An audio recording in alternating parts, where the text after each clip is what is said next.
The courtroom was packed, the air thick with anticipation. James Carter, a frail old man in an orange jumpsuit, stood before the judge. His hands, rough with age, trembled slightly as he gripped the stand. "Mr. Carter," the judge said, her voice firm yet curious, "before we proceed with your final sentencing, do you have any last requests?" James swallowed hard.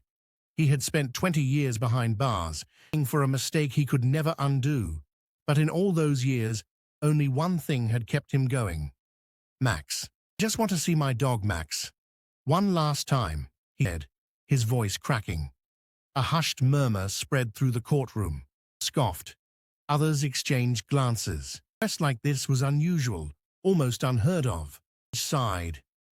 "This is highly irregular, but," glanced at the bailiff, who nodded and stepped out.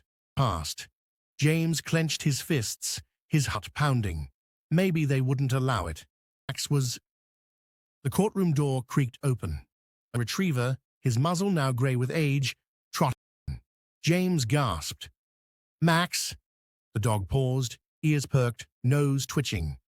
Then, in an instant, Max sprinted forward, his tail wagging wildly.